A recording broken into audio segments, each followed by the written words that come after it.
It appears that the GPU scarcity is finally coming to an end, so it's about time for gamers to begin shopping for brand new GPUs.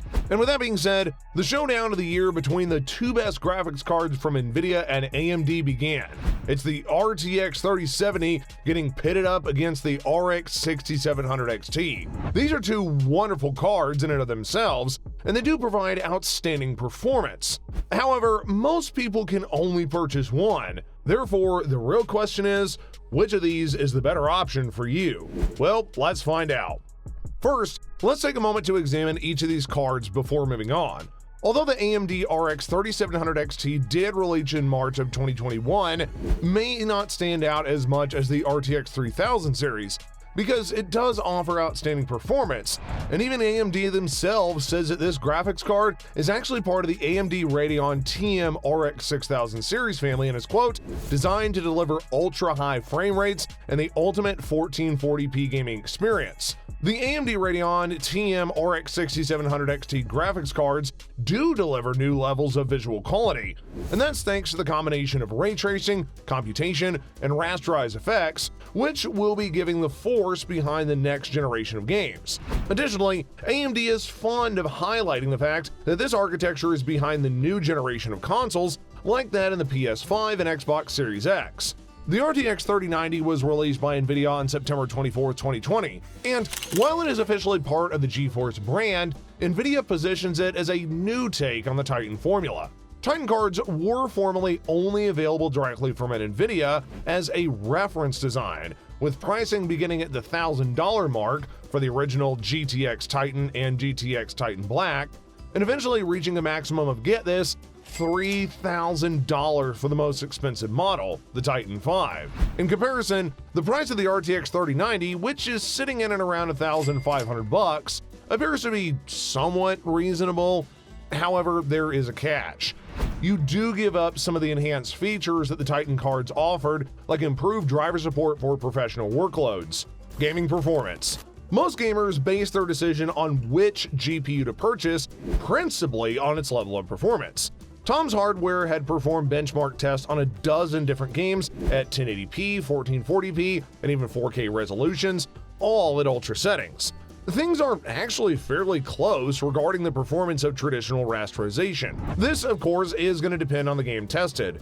And given that the test was conducted using 13 relatively recent titles, and that these titles included games that either AMD or nvidia promoted, this should be a good representation of how the 3090 or 6700 XT ranks overall. At 4K, the RTX 3090 did have an 8% advantage in the 4K benchmarks. 10 games had the 390 lead, and its margin of victory ranged from 2% at Far Cry 5 to 25% with Strange Brigade. 3 games, Assassin's Creed Valhalla, Borderlands 3, and Forza Horizon 4, all ended up favoring AMD, with Valhalla actually looking suspect at lower resolutions. When looking at the results for 1440p, the RTX 3090's lead drops to just 1%. And that makes it practically tied. The 3090 did have a slight advantage in the game Strange Brigade, which is also a game that AMD pushes. When it came to 1080p, the 6700 XT did have the advantage, but only by 4%. It did still come out on top in half of the titles, but the margins of victory were a lot larger in Valhalla and Horizon Zero Dawn, with the 6700 XT benefiting from an Infinity Cache, which allows it to maintain its position as a competitive product while operating at low resolutions. You still gotta ask yourself, what results did they get whenever testing the GPUs using ray tracing and DLSS? Now, if you want to play games with the improved visuals like ray tracing, then your best bet is gonna be to stick with the 3090. First of all, we need to look at Tom's Hardware benchmarks with ray tracing and DLSS. At this time, they tested at 1440p and 1080p resolutions because 4K seems too much for both GPUs. Nevertheless, if you're okay with 30 FPS, then the 3090 can still be efficient enough. The evaluation was then carried out using 10 different games with DXR support, 2 of which were games that AMD pushed. To begin with, the 3090 does achieve an average of 70 FPS whenever native rendering is used at 1440p, which is, get this, 43% more than the 6700 XT's 49 FPS. The 3090 does have a frame rate that does go to 33 FPS while playing Fortnite on medium to high RT settings to 121 FPS like Godfall. With the 6700 XT performance, there were only two games that came out on top, Dirt 5 and Godfall, which had the near performance of the 3090 and DXR.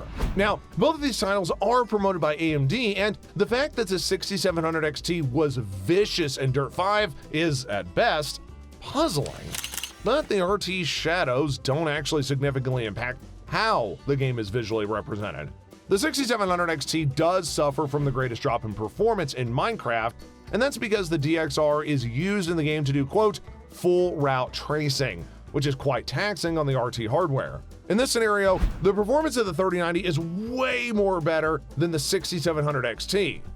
Even when rendering at 1080p native resolution with RT enabled, the process is still taxing, and even at lower resolutions, the CPU constraints and other variables do come into play. But the thing to remember here is the 3090 is still in the lead by 38%. This is a bit smaller of a lead than at 1440p, but still, the majority of results are getting a bit closer, such as how Minecraft now gives the 3090 a lead of 84%. The RTX 3090 is, without a doubt, the most powerful GPU that's currently on the market. If you do limit any performance results to games that don't support ray tracing or DLSS, then the 6700 XT from AMD seems pretty decent, but as soon as you get into any of the major features, its performance drops significantly. Power and efficiency. nvidia held an advantage over AMD in terms of power consumption and efficiency of their GPUs. That was until the most recent generation of GPUs was released. Both companies currently do operate at around the same proficiency level, and that's mostly due to TSMC's N7 process. It seems likely that NVIDIA would be ahead if Ampere were also manufactured on the TSMC N7. Still, the company did end up deciding to go with Samsung's 8N process instead, which is a refinement of Samsung's 10nm technology. If TSMC manufactured the Ampere cards, then there would be an even less supply of GPUs. When it comes to the power needs of NVIDIA's top-tier RTX 30 series, the GPUs have reached unprecedented heights. In fact, the RTX 3090 Founders Edition draws a maximum of 360 watts. In the meantime, the peak power demand of the reference for the 6700 XT is only 305 watts. This indicates that NVIDIA still uses approximately 20% more power to get a slightly higher level of performance in workloads that do not include ray tracing. However, if you do include ray tracing as well as DLSS, then NVIDIA once again becomes the most efficient option in terms of frames per watt. This whole thing circles back to the primary designs used for each architecture. NVIDIA improved Ampere by adding RT cores as well as Tensor cores, which are both quicker and much more competent, as well as GPU cores that can either execute FP32 calculations at full speed while doubling their performance, or perform FP32 and INT32 computations, which are simultaneously at full speed. So, what was AMD's answer to this? They were going to improve the already established RDNA 1 architecture by adding support to ray tracing as well as a few other DirectX 12 Ultimate features, such as variable rate shading or VRS and mesh shaders. After that, it did end up putting the finishing touches on everything by adding a large 128 megabyte L3 Infinity cache, which does improve the total memory throughout and efficiency. Technologies and features.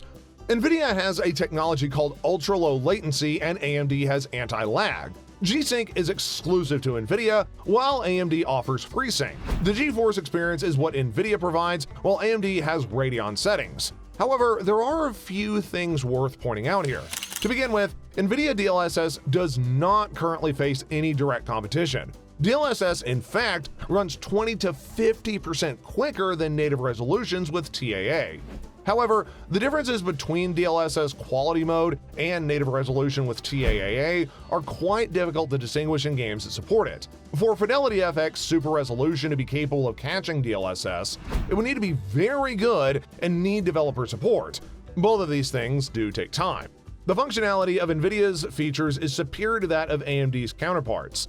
It is going to be more difficult for AMD to catch up to NVIDIA in this particular competition. NVIDIA, in fact, has over an 80% share of the GPU market for PCs, and AMD virtually has 100% share of the GPU market for many modern consoles. Nevertheless, this actually doesn't appear to be a significant impact at the time, as NVIDIA processes characteristics and technology which are superior to that of AMD, and the Ampere architecture is superior to that of the RDNA 2. So, which is better? If you were to play games at 4K or maybe even 8K resolutions if you're balling out, then you should go for the 3090. The NVIDIA GeForce RTX 3090 is the first GPU to deliver a gaming experience which is playable at 8K resolutions. Even though it does have some flaws, we're not gonna lie, this is the only card that will prevent you from viewing a slideshow at that resolution. The 6700 XT, on the other hand, would be a perfect choice if you don't have so much cash to throw around. So there you have it, folks. That is the difference between the 3090 and the 6700 XT. Thanks for watching today's videos, and if you guys have any comments, go ahead and leave them down below about which GPU you think is better. Plus, if you did like this video, please consider giving it a big thumbs up, subscribe to the channel if you want to see more content just like this, and don't forget to ding that notification bell so you don't miss out on any more updates from us. Until next time, folks, stay safe and stay informed.